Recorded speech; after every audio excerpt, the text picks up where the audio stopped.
Hi everyone, welcome to meeting number 23 of the M2D2 series. Today is a particular session.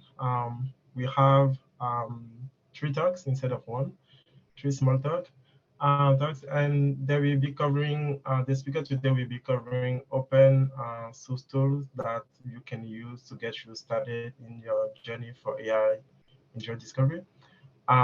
We made this session particularly because we saw a lot of beginners in the community, and as researchers ourselves, we see this tool as things that have helped us in our productivity. So we just want to share with everyone.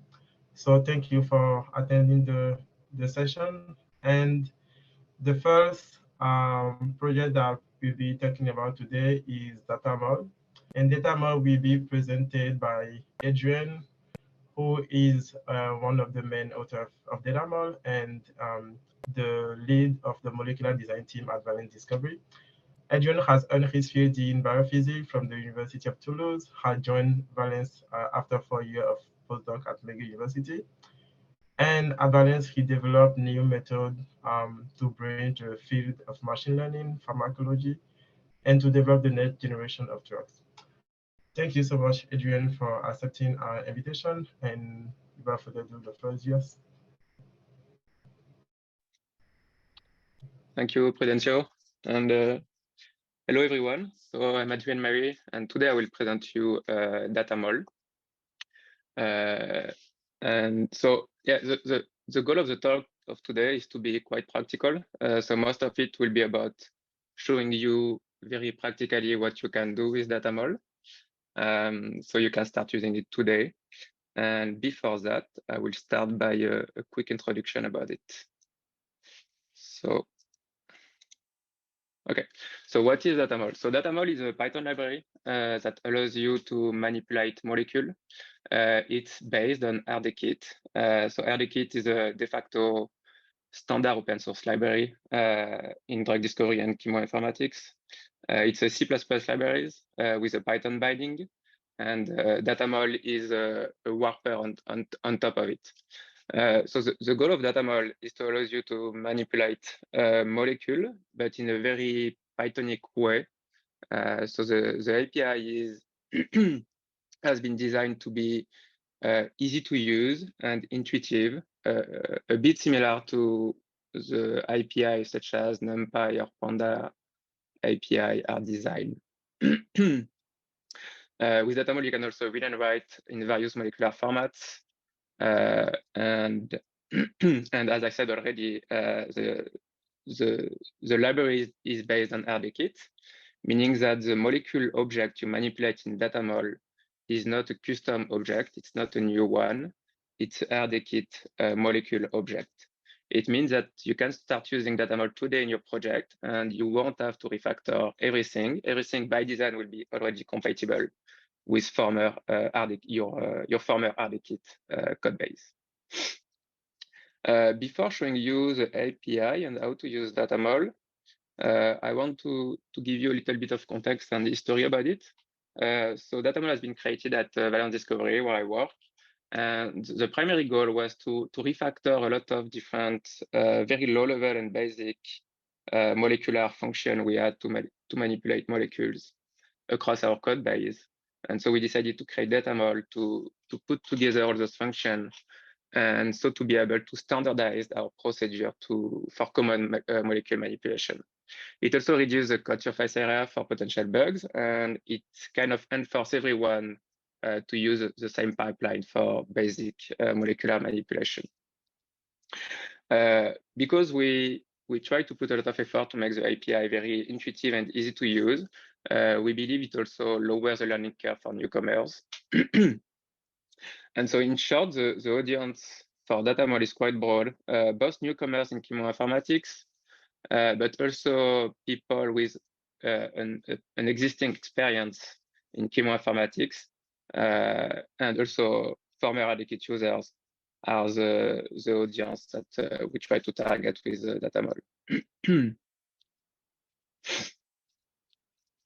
So how do you install it? So it's quite standard. You can install it with Mamba, Conda, pip. The list of dependencies is small, and all the dependencies are, the direct dependencies at least, are very, very popular and very, very, very popular ones. So it's very likely that we already have them in your stack anyway. We designed the Datamol API to be able to be used in a single import. So all you have to do is import Datamol as DM, and all the API is accessible from this single import. Also, all the snippet and code I will present today is available on this gist. And I believe the slide will be shared after the talk too. So first one, probably the function that is the main one, the most used one, is a tomol function. It's in short, it allows you to convert a smiles to a molecule object. Then another one, for example, one I like is randomize atoms. So what it's going to do under the hood, it's going to randomize the index of every atom of your molecule. So as you can see on this oxygen here, the index is 2, and on this one it's 5. It's super convenient, for example, when you are featurizing a set of molecules to train a graph neural network, because you can randomize your atom features matrix. 3 small functions here. CopyMol, just to be able to copy a molecule object to another one. It's convenient if you want to modify a molecule, but still keeping the original one. If you want to check if 2 molecules are the same, you can call same mol. It's based on the NG key to check if the both molecules are the same. And the last one, unique ID, it's basically a hash of your molecule, so you can use it as an index, for example, when you are. It's quite convenient when you are dealing with very large data sets. Still working with molecules. So when you call tomol to convert a smile to a molecule, you can decide to sanitize or not your molecule. So under the hood, the sanitization of RDKit is used when you are using sanitize here with this flag. But you can also turn it to false and decide to use sanitize mol, which is an augmented version of the RDKit ones.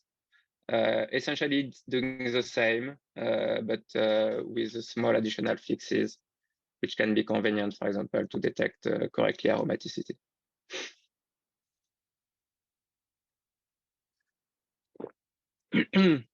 I continue with a couple of convenient functions to use. So set mol properties, for example. So in RDKit, you can attach to a molecule a set of properties, which is essentially a dict of whatever you want, float, string, or Boolean. So you can very easily add a dict of properties to a molecule by calling this function. And then if you want to retrieve or read the properties for a given molecule, you can call the get props as dict. Not really related, but another very convenient function we are using at Valence, it's enumerate tautomers. So given a molecule, it will enumerate a given number of tautomers, if those one exist, of course. So a very quick example here, you have your original molecules and two other tautomeric forms. So you will notice that the variant number 2 is actually the same as your original molecule. So that's the kind of function that is super useful, for example, when you want to bootstrap a structure-based experiment, such as docking. And we also, I'm not showing it here, but you also have a function to enumerate stereoisomer. So when you're working with molecules, you are not always working with smiles, but sometimes with other kind of molecular representations, such as selfies, in-key. And Datamol provides you a way to convert to and from those various molecular formats. So the functions are quite explicit and straightforward to use. So data frame. So data frame is a very convenient. Here I'm talking about Panda data frame. Those are very convenient data structure when you're working with tabular data. And Datamol provides you a way to convert a list of molecules to a data frame, but also the opposite conversion, a data frame to a list of molecules. So let's say, for example, here we are starting with a data frame of molecules. Here we are converting this data frame to a list of molecules using from df. And then you can see that in the column of your data frame, the information have been preserved in the properties of your molecule in your list of molecules. And then you can do the opposite conversion by coding to df. So you convert a list of molecules, and the properties within the molecules will be preserved in the columns of your output data frame. In Datamol, you can also save and read various formats, such as SDF files, for example, but also CSV, Excel, or SMI. It's quite, there's not much to say about it.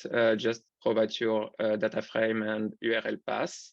But maybe the point, what is important is in Datamol, whenever you are dealing with files, you can always specify local files, but also remote files, such as HTTP, Git URLs, AWS buckets, or GCP buckets. I don't think I have a lot of time, so I'll try to be quick. So here you have a common function to be able to cluster molecules. The goal here is really not to be exhaustive, but just to ship one clustering method, so you can quickly check your data set and cluster it. In the same spirit, we have peak divers, which is quite convenient when you have a large data set and you want to get a sense of the kind of molecules within the data set. So peak divers is going to get you molecules within your data set that are far from each other.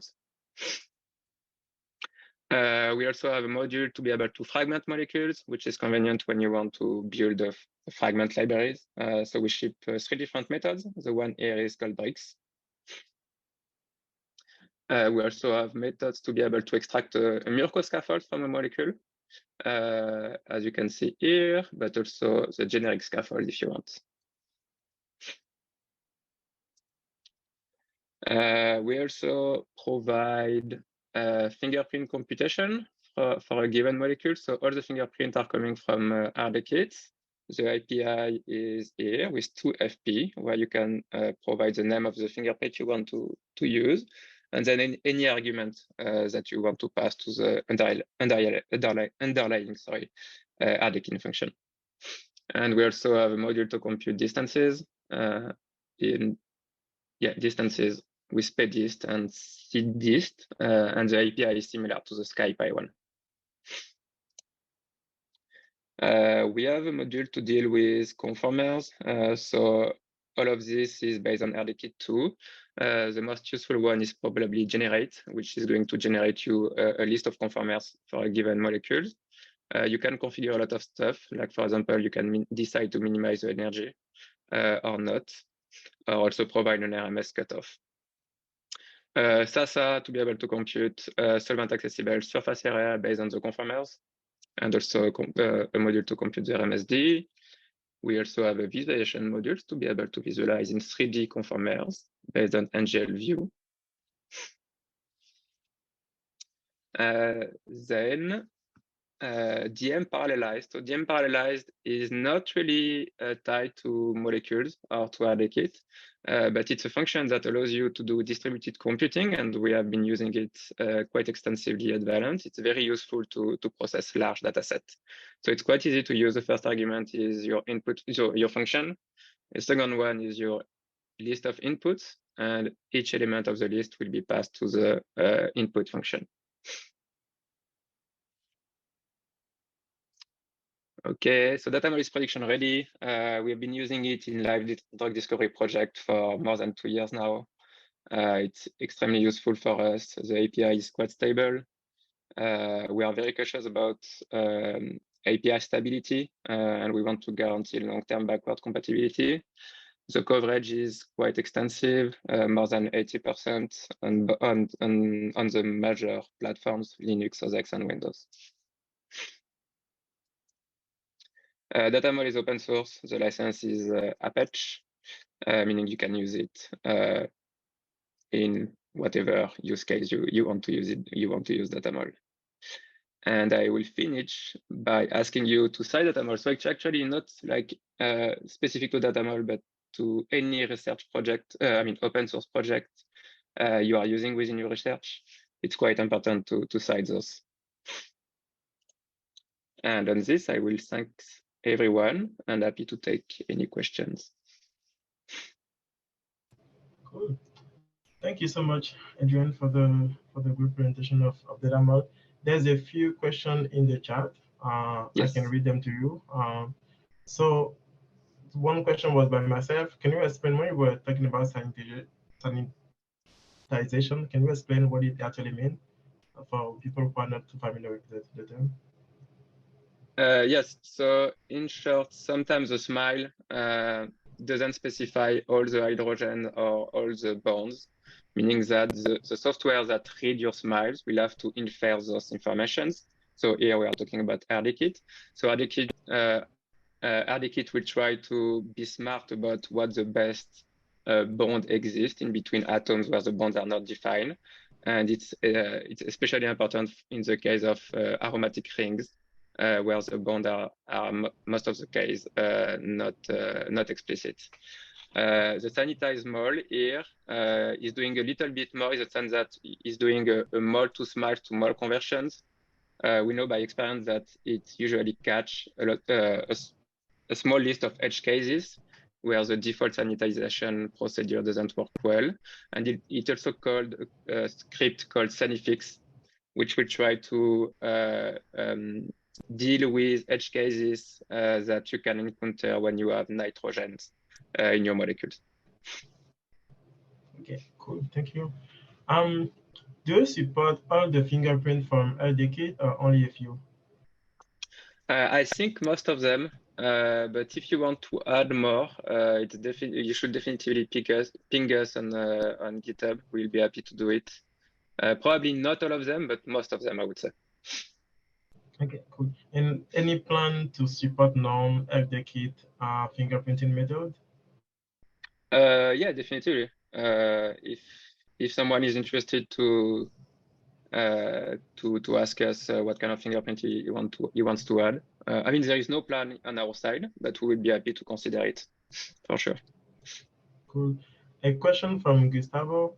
Is it possible to generate protonation state compatible to a specific pH? No, Datamol does not provide this kind of features. Okay. Question from Lilin. The conformers are generated using underlying RDKit or something else? Yeah, no, it's all based on RDKit. So the default algorithm is ETK-DG version 3, I believe. Okay, cool. I was reading from the top, and actually, Emmanuel and Dominic have answered some of this question already.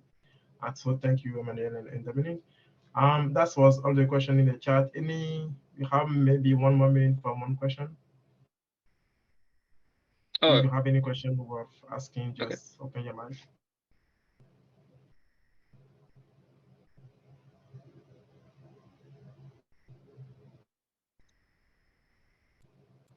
I guess that's the no. So thank you so much, Adrian, for the great presentation again. And You're welcome. yeah, for everyone, please go on GitHub. The code is open source. You can also contribute if you want. So thank you. Thank you, everyone.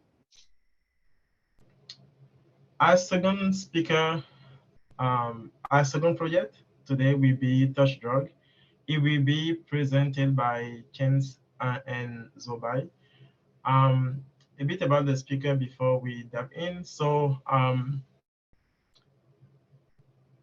Chence is both of the speakers are doing the are both PhD students at Milan, supervised by Prof. Zhang. And they are both maintainers and developers of TorchDrug. Chance's research interest lies at the intersection of generative model, geometry deep learning, graph representation learning, and drug discovery. Zuobai research interests include graph research learning and its application to drug discovery as well. Zuobai and Chence, the first years. Yeah, I will be the first speaker, and thanks Prudential. So maybe you can get started now. Hello everyone. Today, Zuobai and I are gonna talk about the TorchDrug introduce the motivation of this library and give a brief overview of this library. And then we will move to the Google Colab, and I will go through quickly the basic API of this library. And finally, Zuobai will give a concrete example on how to use TorchDrug to develop machine learning tasks for drug discovery in several lines of code. And the first is motivation.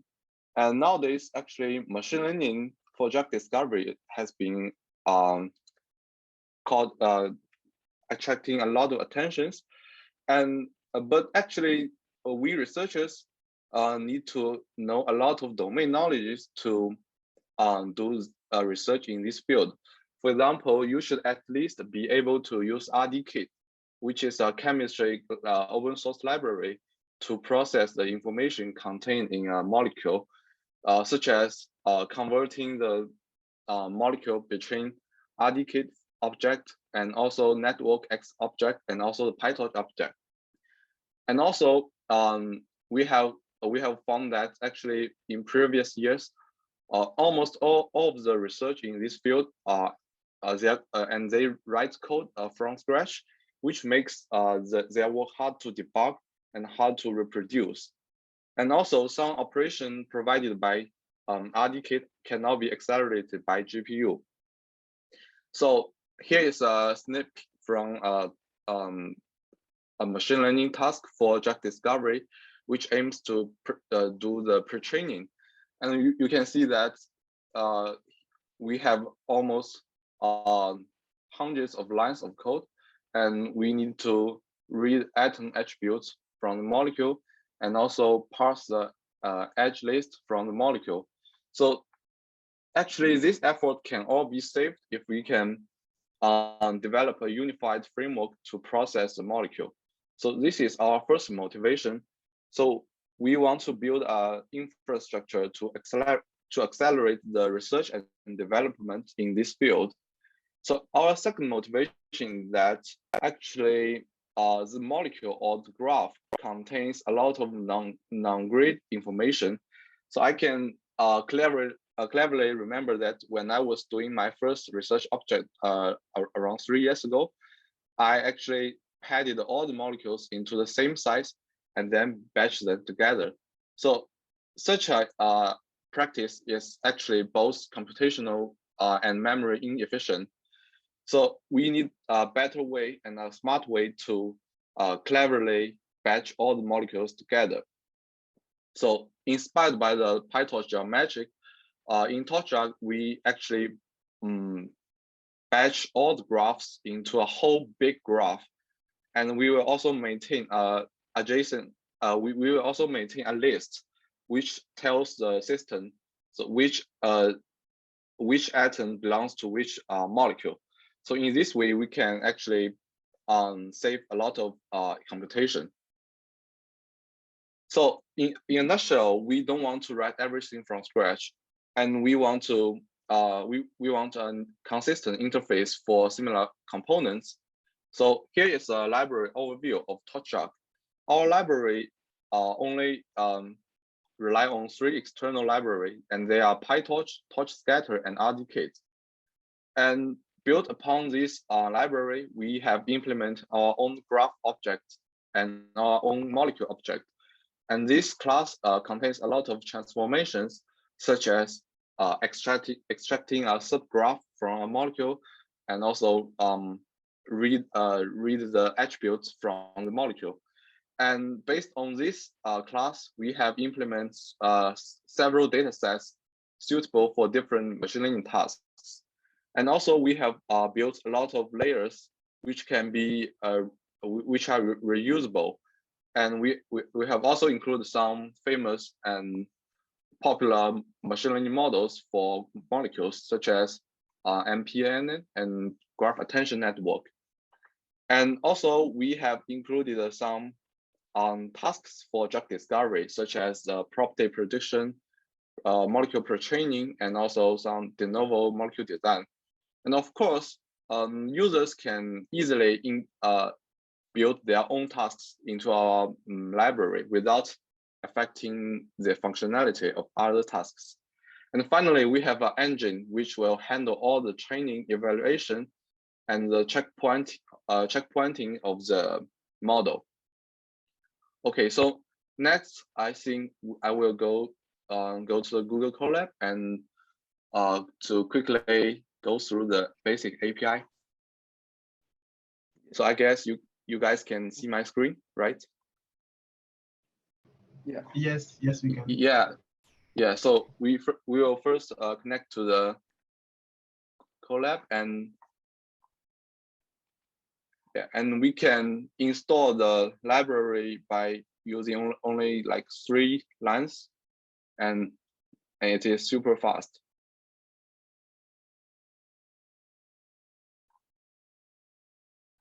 Yeah, so in TorchDrug, we can create a graph object by specifying the edge list.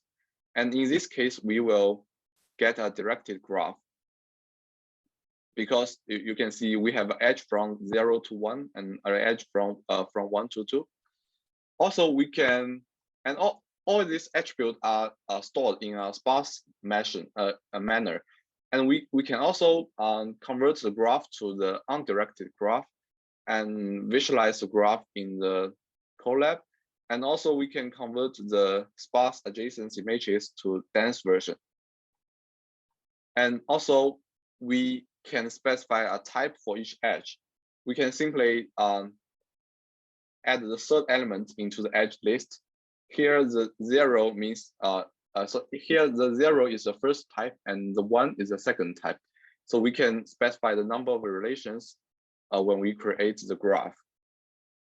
So for molecules, we all know that molecule can be represented by a one-dimensional smiles, a string. Yeah, and we can construct a TorchDrug molecule object from the smiles by calling data.molecule.fromSmiles. And we can specify node features, edge features, and they are actually the presets by us, and they specify some certain features of the molecule. For example, if you specify node feature as position, for each molecule, we will generate the conformation by RDKit and include coordinates for each node. So you can see that the size of the node feature is 16 and 3. So 3 means the atom lies in a 3-dimensional space. Also, you can specify your own node features by modify the source code of the library, and it is super easy, I think. And we can visualize the molecule in the Colab. And also, our molecule object contains almost all the informations provided by RDKit, such as you can see here we show the charge of each atom in molecule. Yeah, and here's a knowledge graph, and we will just skip this part today. And now I will introduce some basic graph operations. For example, the first operation is that we can actually simply batch several graphs into a whole graph.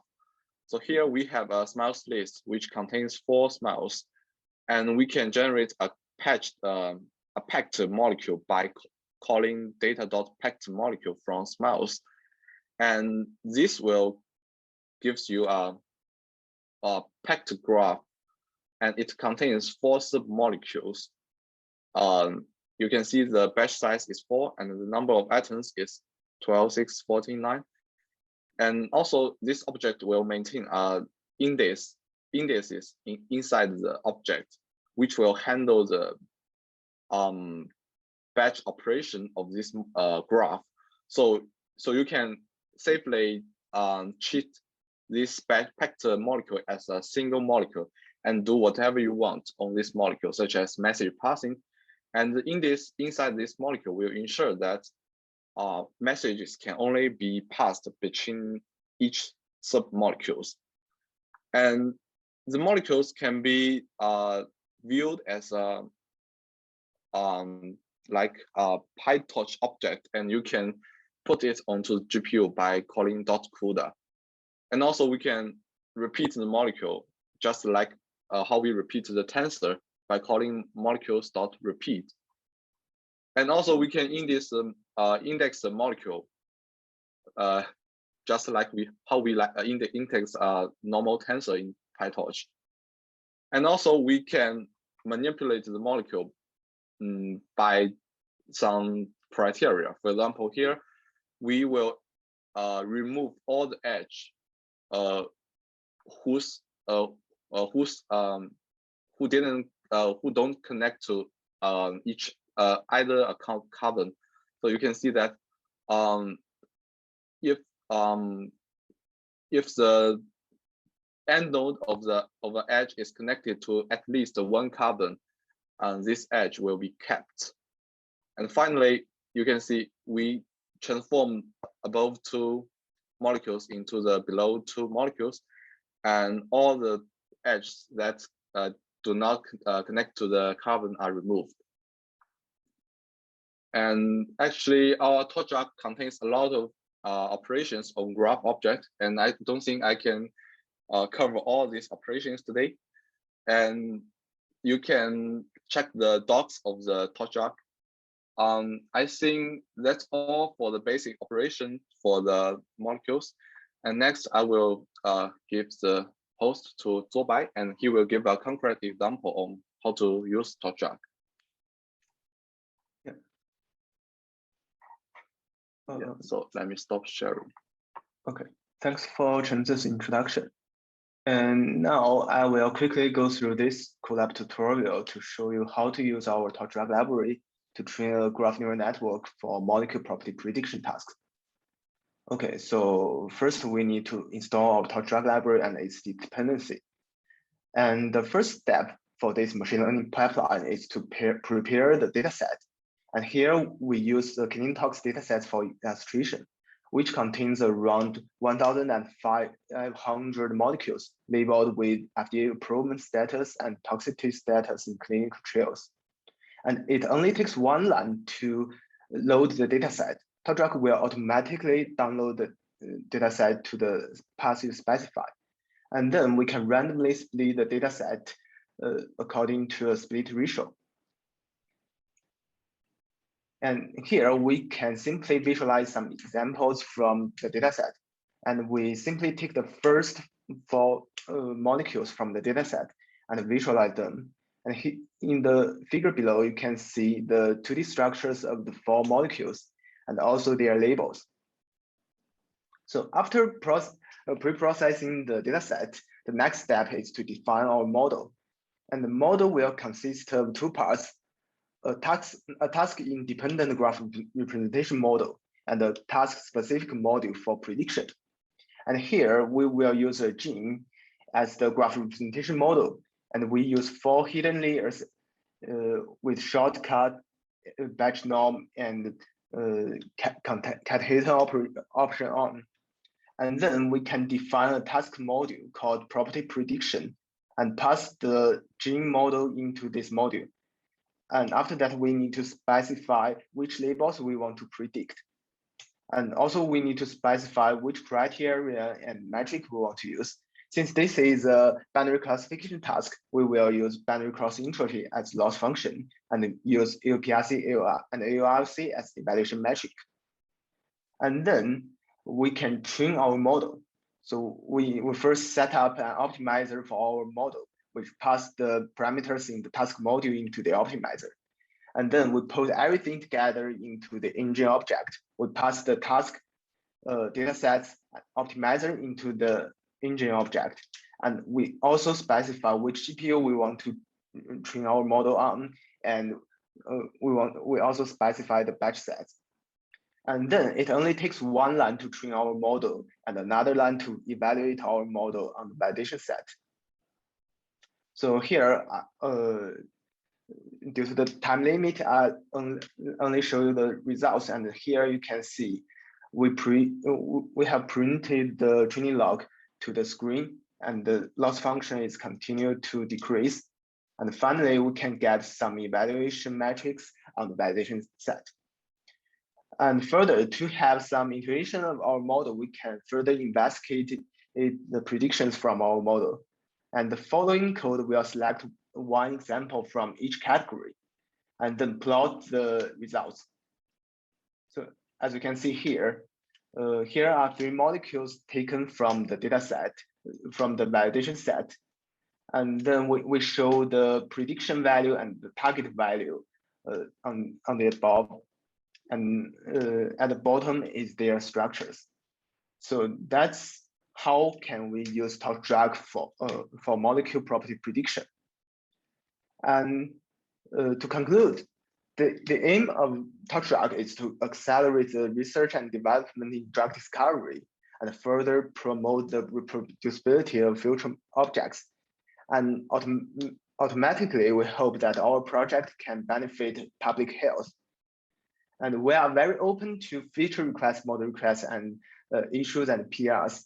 And hope we can see you in the contributors in the future.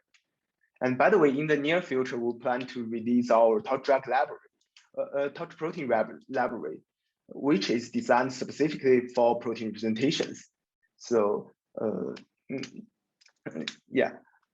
And finally, thanks for Professor Tang's supervision on this project, and thanks for all our collaborators' efforts to develop this library. And if you are interested in our library, feel free to post to open issues on our GitHub or visit our website.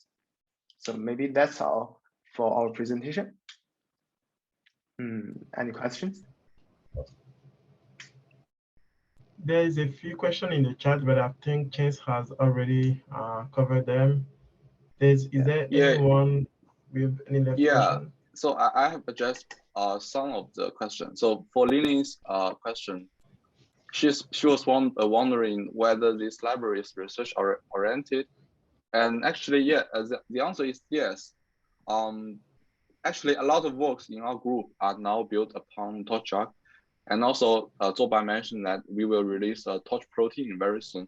And recently, I also found that AstraZeneca also published a research paper on KDD, and they also built their system upon TorchDrug. And also, recently, there is a paper working on the protein ligand docking, which I think is called tank bind.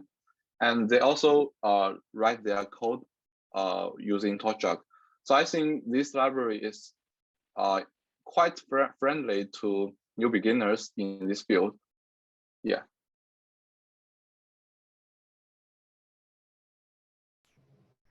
Cool. Any more questions? There's another question asked a bit earlier in chat on how this compares to DGL, PyG, and DeepChem. I thought it was interesting. Yeah. So this is a very good question. So actually, all these platforms aims to make the research and development in this field much easier. But I think different platform has different advantages. For example, I think the most valuable thing we have done in TorchDrug might be some very complex operations on graph.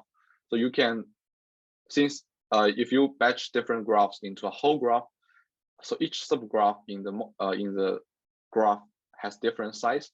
So you may want to calculate loss on each graph, calculate some representations on each graph. So we have made a lot of effort to solve such variadic operation. So meaning that you will manipulate each component in graph, but each component has different size. So I found that these operations are only supported by TorchDrug, and neither PyG and neither DGL support this. And also, yeah, so I think each platform has their own advantage, I think.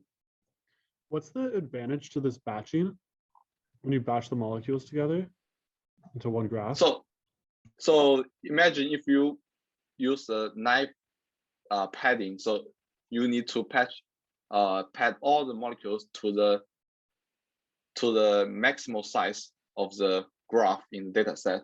But if you use the padding strategy used in TorchDrug, you can organize all graphs into a big graph, and each graph is each graph is like a block in the matrix. So each graph, so the adjacent matrix of this graph will be a diagonal block matrix. So you can save a lot of time and a lot of memory. So thank you very much. yeah, so I don't know if I have cleverly solved this question. So the basic idea is that we follow many ideas from torch scatter and trying to process this graph as sparse tensor. And we will try to avoid all the n-square computations. Okay. Does that answer your question? Would you Yeah, guys think, oh. I was just wondering, obviously, if you guys don't want to say it, it's fine, but I was wondering how soon the protein package is coming. So obviously that's very exciting.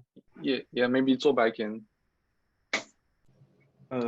Yeah, we plan to release the Torch protein library very recently, I would say, and it will cover many different tasks for protein understanding, and we also include both sequence-based and structure-based encoders for proteins, and it's really easy to use, I would say, especially when you get familiar with the data.graph data structure implemented in the TorchDrug. Yeah. Cool. Thank you, Chence and Zuobai for the great presentation and answering all the questions. Our last speaker today is Kexin, who will be presenting TDC. And Kexin is a PhD student at Stanford in computer science with Prof. Jure Leskovac. His research interest lies at the intersection of graph machine learning and biomedicine. Thank you so much, Kexin, for presenting TDC today. And by the way, all our speakers have been accepted our invitation on short notice, and especially Chence and Zuobai is pretty late in where you are, but thank you all and for kind of making the event. Kexin, the floor is yours. Okay, yeah, thank you, Prudencia, for the invite. And we're very excited to talk about our work on TDC. So TDC stands for Therapeutics Data Commons, and it's a kind of machine learning infrastructure for drug discovery and development. So there's joint work done with Tianfan, Wenhao, Yuanqi, Yue, Joseph, and along with our advisors, Yuri, Connor, Danica, Jimo, and Marinka.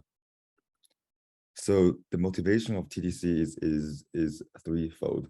The first thing is we observe that there's like a lack of AI-ready data set, in a sense that there are lots of interesting and important, exciting therapeutics domain problems, but there's a gap about how do we kind of operationalize them, how do we make them into like machine learning tasks, such that AI scientists can just jump in and then solve it. So the challenge here is like, how do we computationally optimize this data to make them amenable to learning? And the second challenge is we see that therapeutics is a very vast field across biology, chemistry, and physics. And then this means that often these data sets of many different types, and they, for example, including experimental readouts, annotations, metadata, and they're all scattered around over the internet. So the challenge is for like non-domain scientists, how do we kind of identify, process, and curate this data sets relevant to task of interest? And the third challenge here, we see that there are lots of interesting works recently about using machine learning for therapeutics discovery, but sometimes many of the kind of experimental setups is not realistic. So the challenge is how do we assess algorithmic advances in a manner that allows for robust and fair model comparison. So that's kind of the motivation of our work, and we propose TDC to mainly tackle these 3 challenges. So TDC is a framework to systematically access and evaluate machine learning across the entire range of therapeutics. So it includes data sets and tasks, and also lots of like kind of supporting functions, which I will delve into now. So the goal of TDC is trying to build like a bridge where domain scientists can identify meaningful tasks and data sets, and then we will go to them and to process the data set into TDC, such that machine learning scientists can just jump in to directly use them and then develop state-of-the-art machine learning method. So together we can facilitate algorithmic and scientific advance in therapeutics. So here I'll showcase how TDC can help out throughout the life cycle of therapeutic machine learning. For the first one, first you have to like formulate meaningful therapeutic machine learning tasks, and then like you have to source and process biometric data sets, and then you have to develop powerful machine learning models and then evaluate it, and also compare with state of art. So what we see how TDC is positioned in this life cycle is that it can help basically every step. But for this developing powerful machine learning models, so with TDC do not have models itself, because we can like leave it open to all the other great libraries like PyTorch, TensorFlow, JAX, Hugging Face, and also TorchDrug, TorchDrug proteins, and so on. So to be more details for each part of the life cycle, for example, formulating meaningful learning tasks, we have formulated around 22 learning tasks across the entire range of therapeutic discoveries, like from target discovery, activity modeling, efficacy, safety, and also manufacturing. And it also covers lots of different therapeutic modalities like small molecule, micromolecule, cell and gene therapies. So after formulating these tasks, we solicit lots of individual machine learning ready data sets. So together we have around 16 million data points, and they are all in a machine learning ready format, so that you can just directly use your favorite machine learning models. And also it covers a wide range of data types like compounds, genes, peptides, and guide RNAs, MHC, and so on. And given this machine learning ready data set, you can now just use to develop machine learning models. And so instead of providing kind of the model code itself, we provide kind of the supporting functions to help model development. So these functions include realistic data splits. So in addition to random split, we have like scaffold split, temporal split, combination split, co-star split, and so on. And for the specific task of model generation, we also provide 17 generation oracles, such that you can experiment on interesting and realistic generation targets. And also provide kind of detailed data processing helpers just to reduce the workload for you to like redo these tedious kind of processing steps. And then we also have some evaluator functions, and then the leaderboards, which I'll delve into later. So regarding the data set and tasks, we organize into like a 3-tier design. So we have for each of the data set, it belongs to a learning task, and each learning task was formulated into 3 kind of distinct machine learning problems. So it can be single instance prediction, multi-instance prediction, and generation. Basically, a single instance basically means like we have one biometric entities and want to predict their label, and multi-instance we have a couple of biometric entities want to predict the labels, and generation is to generate a new biometric entities. So given this kind of framework, it's very easy to kind of download and start to use the TDC datasets. So you can just, for example, you want to get this COCO2 dataset, you can just so it's from the ADME task from the single pred machine learning problem. Then you can just code 3 lines of code, and you will get the machine learning ready data set. So we also provide like a bunch of kind of data processing helpers. So as an example, how do we use them? So most of them are like can be used within 1 line of code. So here's an example how to call any one of these 17 molecule generation oracles. It's basically just retrieve the oracle name, and then you can feed it into your smiley strings, and where you will get the oracle score. So here's the kind of the overview of TDC. And next, I'll delve into some use cases of the machine learning using TDC leaderboard as examples.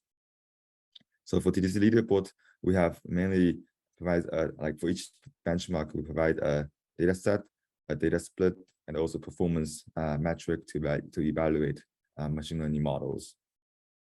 And then like each team can submit the solutions, and we can compare them under realistic evaluation setups.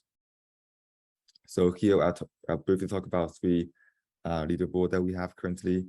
So the first one is ADAMAT property prediction, which is a molecular property prediction task. Basically, given a molecule structure, I want to develop some models to predict the drug likeness properties. And in TDC, we have around 22 new ADAMAT endpoint data set across the entire range of ADMET. And they are all organized from this, collected from paper supplementary public databases.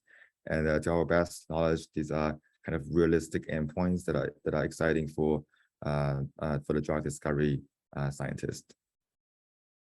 So we have benchmark these 22 ADMET data set with like a wide range of methods, from expert curated classic method to more state-of-art machine learning methods. And we find that this presents like a new opportunities for method innovation, since no single method has best performance across the board. And also remember, like these are like super realistic. So if you can propose a method that can achieve really good performance across the board, then this means it definitely captures new signals about the molecule structures. And the second one is drug target interaction prediction, where we have a drug and also a protein sequence, and I want to have a machine learning model to predict their binding affinities. So this task has a wide range of applications in drug discovery, such as virtual screening, repurposing, and so on. So in TDC, we kind of formulated into a more realistic setting, where we say that we basically observe that usually in practice, DTI data set are typically split in a random manner, but this is not realistic in the sense that we know that drug targets in the real world like shifts over time. So when a machine learning model is adopted, it's usually testing on a new class or like new class of drugs and proteins. So we want to evaluate this kind of domain shift. So basically, we collect a new split, which is based on patent year for this drug target pairs. So for the training and the validation, we have DTIs patented in 13 to 18. And for the test set, we have DTIs patented in 19 to 21. And we want to train on this old kind of DTIs, and we want to see if it can generalize to new unseen DTIs. So we see that indeed it has a kind of jump of performance when we evaluate the model in this regime. So here this plot is each correspond to like a correlation of the predicted result and the true result. And the y-axis is like a different domain generalization method, and they're all state-of-art domain generalization method. And the x-axis is the kind of year of the DTI pairs. And we see that there's clearly like a cliff of performance, and all of these DTIs in this year is kind of degrade. So we find that when we evaluate all of this state-of-art domain generalization method, we see that these actually do not have, these actually have quite a similar performance as the kind of the standard training method. So this really calls for a specialized domain generalization method for like drug discovery. And this could be served as like a test bed for that. And lastly, I'll talk about the molecule generation leaderboard. So like a brief overview of molecule generation, it's basically want the model to generate some molecule that have some desired properties. And this property is measured by some oracle functions. And then the oracle function basically gives a score for each of the generated molecules. And they want to optimize this score. So we want to get a generate a molecule that has like super high or low score. So we propose this benchmark. Basically, we find that existing method focus on like simple heuristic oracles, but real world oracles are like super expensive and resource intensive. So we proposed a benchmark about molecule generation given a small budget. Basically, we limit the number of oracle calls instead of it's like a unconstrained fashion. So as an example, previous oracle, it takes like milliseconds in RDKit. So you can just so the total method usually call like million of times about these oracles. Whereas in a realistic case, an oracle can only be accessed, for example, like thousands of times. So to simulate this realistic case, we use a docking oracle, which usually takes around like minutes if it's not highly parallelized in Vina. And then we also restrict the number of calls to like 1,000 to 5,000. And also like molecule generation, there's like recent study talk about how do we evaluate the generated molecules, because they often find that if we really optimize over some molecule target, like oracle target, it's often the case the molecule is not synthesizable and things like that. So, but realistic speaking, if you want to really adopt the generated molecule, you want the molecule to be synthesizable and also have some drug likeliness. So basically, need strategies for systematic and realistic evaluations of these generated molecules. So in addition to the classic metrics, we also provide additional benchmark metrics in these benchmarks. For example, like synthesizability with molecular 1, and also percentage of molecules that pass molecular filters. And these filters will be, for example, like Payne's and Schur, Campbell, and GSK. So we then evaluate also a set of domain-specific and state-of-art methods in the kind of docking generation. And then we find that given this high restricted regime about kind of also realistic, like limited number of oracle calls, so we see the state-of-art method often perform worse than the domain-specific method by a large margin. And also they do not generate like a better kind of molecular drug compared to best in the data. So all of these benchmarks can be accessed in like also in few lines of code. You can just load the TDC benchmark class by calling group.get, and then also get the ready data set, like a split, and just train your model, and then call this evaluate function, which will return a submission ready kind of format that you can just submit to the TDC leaderboards. So this is the link for the leaderboard. So we really welcome submission to the leaderboard. So a bit kind of a spoiler about what's coming soon, what we're working on right now. So we currently are working on expanding towards more like a structured data sets. So we have a 3 pocket-based molecular generation task that is kind of coming in, I think, in a few weeks. And I also have a converter function that will convert around the 3D kind of molecular representations.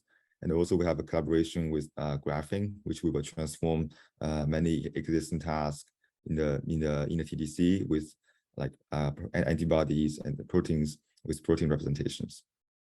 So that's it.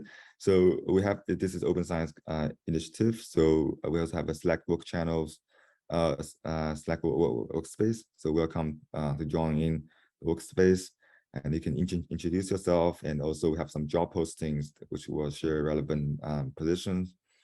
We also have this kind of regular updates from TDC team. So that's it. So here's some relevant links. And so this is our core team currently is with Tianfan, Wenhao, Yuanqi, and Marinka. So we look forward to your contributions, and also for kind of to share your experience with TDC and so on. Thank you.